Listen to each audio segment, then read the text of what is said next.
காஞ்சிபுரம் மாவட்டம் மாங்காட்டில் தமிழக வெற்றிக் கழகம் சார்பில் நலத்திட்ட உதவிகள் வழங்கும் நிகழ்ச்சியில் அதிகளவு பேனர்கள் வைத்திருப்பதாக கூறி பேனர்களை போலீசார் அகற்றினர். பொதுமக்களுக்கு இடையூறு ஏற்படுத்தாமல் பேனர்கள் வைத்திருந்த நிலையிலும் காவல்துறையினர் ஒருதலைபட்சமாக செயல்படுவதாக தாவேகா நிர்வாகிகள் குற்றம் சாட்டினர். காஞ்சிபுரம் மாவட்டம் படப்பையில் இளம்பெண்ணிற்கு பாலியல் தொல்லை அளித்ததாக எழுந்த புகாரில் அதிமுக நிர்வாகி கைது செய்யப்பட்டார். குன்றத்தூர் ஒன்றிய எம்ஜிஆர் அணி செயலாளரான பொன்னம்பலம் என்பவர் இளம்பெண்ணிற்கு பாலியல் தொல்லை அளித்ததன் பேரில் 3 பிரிவுகளின் கீழ் போலீசார் கைது செய்தனர்.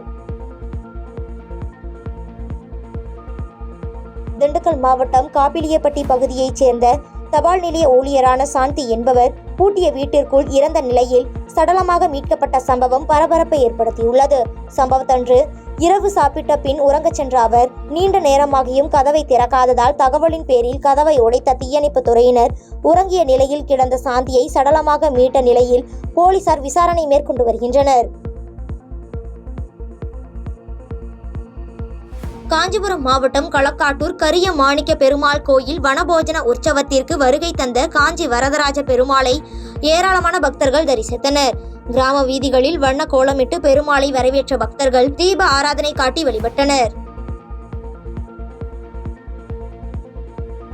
கன்னியாகுமரி மாவட்டம் ஆரல்வாய்மொழி பகுதியில் அரசுக்கு இழப்பு ஏற்படுத்தும் வகையில் அனுமதியின்றி திமுக நிர்வாகி நடத்தி வரும் கனரக வாகனங்களை எடைமேடையை தடுத்து நிறுத்த வேண்டும் என அதிமுக நிர்வாகிகள் புகார் அளித்துள்ளனர்.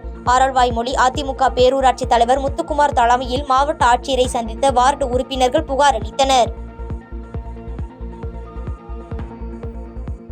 கன்னியாகுமரி மாவட்டம் குளித்துறை நீதிமன்றம் அருகே அமைந்துள்ள 120 ஆண்டுகள் பழமையான கோயிலை நகராட்சி நிர்வாகம் இடிக்கப் போவதாக எழுந்த செய்தியை கேட்டு கோயிலின் முன்பு குவிந்த பக்தர்கள் மற்றும் இந்து முன்னணி கட்சியினரால் பரபரப்பு ஏற்பட்டது. தொடர்ந்து இந்து அமைப்பினர் யாகம் நடத்திய நிலையில் ஏராளமான போலீசாரும் சம்பவ இடத்தில் குவிந்ததால் பரபரப்பான சூழல் நிலவியது. கன்னியாகுமரி மாவட்டம் வியனூர் அருகே அமைந்துள்ள இசக்கியம்மன் கோயிலுக்குள் புகுந்து அம்மன் சிலையை தாக்கிய 4 பேரை போலீசார் கைது செய்தனர். தொடர்ந்து மேற்கொள்ளப்பட்ட விசாரணையில் கிறிஸ்துவ போதகரின் பேச்சை கேட்டு கோயிலை இடித்ததாக வாக்குமூலம் பெறப்பட்டதை அடுத்து கோயிலை இடித்ததற்கான இழப்பீட்டுத் தொகையை வழங்க வேண்டும் என இந்து அமைப்பினர் கோரிக்கை விடுத்துள்ளனர். கன்னியாகுமரி மாவட்டத்தில் நடைபெற்ற மாநில அளவிலான ஜூடோ போட்டியில் பரிசு பெற்ற தென்காசியைச் சேர்ந்த மாணவர்களை நேரில் அழைத்து மாவட்ட ஆட்சியர் பாராட்டுகளை தெரிவித்தார். தொடர்ந்து பல்வேறு போட்டிகளில் பங்கேற்று சாதனை புரிய வேண்டும் எனவும் மாணவர்களுக்கு மாவட்ட ஆட்சியர் ஊக்கமளித்தார். சேலம் மாவட்டம் ஓமலூர் அருகே 2009ஆம் ஆண்டு ஏற்பட்ட மோதலில் ஒருவர் கொலை செய்யப்பட்ட சம்பவம் தொடர்பான வழக்கில் 16 ஆண்டுகள் தலைமறைவாக இருந்த நபரை போலீசார் கைது செய்தனர். 2009ஆம் ஆண்டில் நிகழ்ந்த கொலை வழக்கில் கைதான திருப்பூரைச் சேர்ந்த மோசஸ் சாலமன் என்பவர் கைது செய்யப்பட்டு ஜாமீனில் வெளிவந்த போது தலைமறைவாகிய நிலையில் 16 ஆண்டுகளுக்கு பிறகு ஊட்டியில் அவரை போலீசார் கைது செய்தனர். திருப்பத்தூர் மாவட்டம் ஆம்பூர் மற்றும் வாணியம்பாடி பகுதிகளில் செயல்பட்டு வரும் தோல் தொழிற்சாலையின் கழிவுகள் பாலாற்றில் கலப்பதாக விவசாயிகள் குற்றம் சாட்டி வரும் நிலையில் டிராக்டரில் கொண்டு வரப்படும் கழிவுகள் பாலாற்றில் கலக்கும் வீடியோ வெளியாகி பரபரப்பை ஏற்படுத்தியுள்ளது. சுற்றுப்புற சூழலை பாதிக்கும் இச்சம்பவம் குறித்து அதிகாரிகள் நடவடிக்கை மேற்கொள்ள வேண்டும் என சமூக ஆர்வலர்கள் கோரிக்கை வைத்துள்ளனர். நீலகிரியில் மலையை காப்போம் மானம் காப்போம் எனும் பெயரில் இந்து முன்னணி பேரியக்கத்தினர் முருகர் வேடம் அணிந்த சிறுவர்களுடன் விழிப்புணர்வு பிரச்சாரத்தை மேற்கொண்டனர். திருப்பரங்குன்றம் மலை போன்ற ஆன்மீக மலையை பாதுகாப்பதற்காக இந்த பேரணியை நடத்தியதாக இந்து முன்னணி நிர்வாகிகள் தெரிவித்தனர். ஒசூர் மாநகராட்சியுடன் விவசாயம் செழிக்கும் கிராமங்களை இணைக்கக்கூடாது என தமிழ்நாடு விவசாயிகள் சங்கத்தினர் மாநகராட்சி அதிகாரிகளிடம் மனு அளித்தனர். ஒன்னல்வாடி, தொரப்பள்ளி, அக்ரஹாரம், நல்லூர், சென்னசந்திரம் உள்ளிட்ட 9 ஊராட்சிகள் ஒசூர் மாநகராட்சியுடன் இணைக்கப்பட உள்ளதாக அறிவிப்பு வெளியாகிய நிலையில் விவசாய சங்கத்தினர் மனு அளித்தனர். திருப்பூரில் மகாத்மா காந்தி நினைவு நாளை முன்னிட்டு மாநகராட்சி மேயர் மற்றும் ஆணையர் உள்ளிட்டோர் காந்தி சிலைக்கு மாலை அணிவித்து மரியாதை செலுத்தினர். தொடர்ந்து காந்தி சிலைக்கு முன்பாக நின்று தீண்டாமைக்கு எதிரான உறுதிமொழி ஏற்றனர்.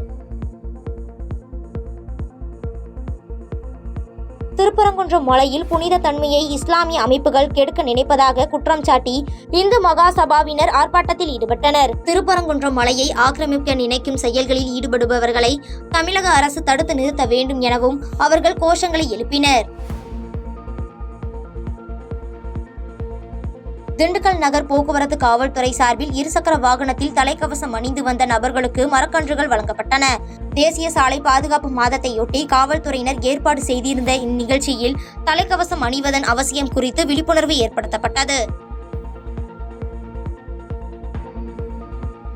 திண்டுக்கல் மாவட்டம் பழனியில் நெடுஞ்சாலைத்துறையை தனியாருக்கு தாரை வார்க்கும் திட்டம் தொடர்பாக வெளியிடப்பட்ட அரசாணையை திரும்ப பெற கோரி தமிழ்நாடு நெடுஞ்சாலைத்துறை சாலை பணியாளர்கள் சங்கம் சார்பில் ஆர்ப்பாட்டம் நடைபெற்றது. இப்போராட்டத்திற்கு ஆதரவாக 1 கோடி மக்களிடம் கையெழுத்து பெற்று தமிழக அரசிடம் ஒப்படைக்கப்படும் எனவும் அவர்கள் தெரிவித்தனர். திருச்சி மாவட்டத்தில் தேசிய சாலை பாதுகாப்பு வார விழாவையொட்டி தமிழ்நாடு அரசு போக்குவரத்து கழகம் சார்பில் சாலை பாதுகாப்பு விழிப்புணர்வு பேரணி நடைபெற்றது. மேலும் விழிப்புணர்வு துண்டு பிரசுரம் பொதுமக்களுக்கு வழங்குதல், 2 சக்கர வாகன விழிப்புணர்வு பேரணி, சாலை பாதுகாப்பு விழிப்புணர்வு பதாகை, சாலை பாதுகாப்பு விழிப்புணர்வு வாகனம் போன்ற விழிப்புணர்வுகளை வட்டார போக்குவரத்து அலுவலர்கள் நடராஜன், சுரேஷ் பாபு ஆகியோர் கொடியசைத்து தொடங்கி வைத்தனர்.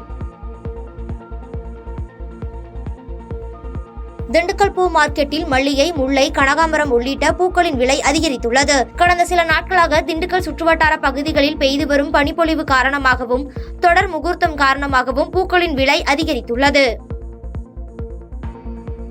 நாகப்பட்டினம் மாவட்டத்தில் 100 நாள் வேலை சம்பளத்தை உடனே வழங்க கோரி கீழ்வேளூர் ஊராட்சி ஒன்றிய அலுவலகம் முன்பாக அகில இந்திய விவசாய தொழிலாளர்கள் சங்கத்தினர் ஆர்ப்பாட்டத்தில் ஈடுபட்டனர்.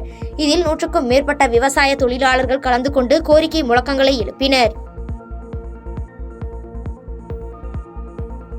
விருதுநகர் மாவட்டம் அருப்புக்கோட்டை திருச்சுழி சாலையில் தடை செய்யப்பட்ட புகையிலை பொருட்களை விற்பனைக்காக வைத்திருந்த 2 கைது செய்யப்பட்டுள்ளனர். மேலும் அவர்களிடம் இருந்து சுமார் 25,000 ரூபாய் மதிப்புள்ள புகையிலை பொருட்களை பறிமுதல் செய்து நகர் காவல் நிலைய போலீசார் விசாரணை மேற்கொண்டு வருகின்றனர். திருச்சி சர்வதேச விமான நிலையத்தில் கோலாலம்பூரில் இருந்து திருச்சி வந்த ஏர் ஏசியா விமானத்தில் பயணம் செய்த பயணிகளை விமான நிலைய வான் நுண்ணறிவு பிரிவு சுங்கத்துறை அதிகாரிகள் சோதனை செய்தனர். அப்பொழுது ஆண் பயணி ஒருவர் தனது மலக்குடலில் பேஸ்ட் வடிவில் மறைத்து 94,53,185 ரூபாய் மதிப்புள்ள 1 கிலோ 141 கிராம் தங்கம் கடத்தி வந்தது தெரிய வந்தது.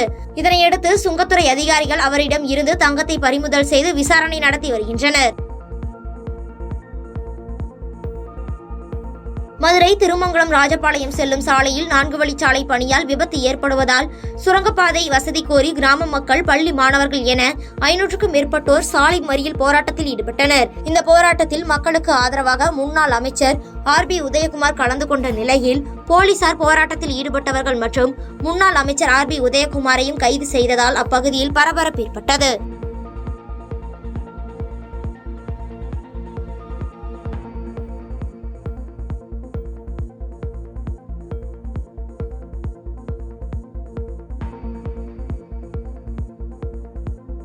பாதகம் செய்பவரை கண்டால் நாம் பயம் கொள்ளலாகாது பாப்பா. மோதி மிதித்து விடு பாப்பா, அவர் முகத்தில் உமிழ்ந்து விடு பாப்பா. அண்மை செய்திகளை உடனுக்குடன் தெரிந்து கொள்ள இணைந்திருங்கள் எம் நாடு தொலைக்காட்சியுடன்.